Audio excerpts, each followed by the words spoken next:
গোটা রাজ্যের সাথে কাঞ্চনপুর মহকুমাতেও সাড়ম্বরে 63তম জাতীয় শিক্ষক দিবস পালন করা হয়।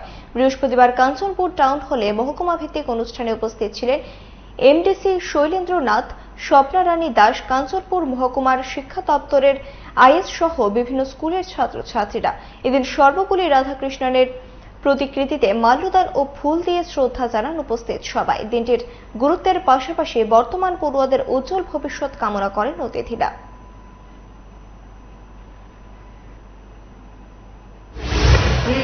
আমরা আজকে যেখানে সম্মানিত হয়ে এসেছি, যে জায়গার মধ্যে এসে পৌঁছেছি, এটাও কোনো শিক্ষকের দ্বারা আমরা অনুপ্রাণিত উদ্বুদ্ধ হয়ে আজকে এই জায়গাতে এসে পৌঁছতে পেরেছি। তোমাদের মধ্যে থেকেও ভবিষ্যতে আরও এইরকম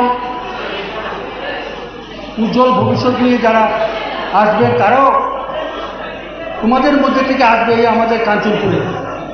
আমরা চাইছি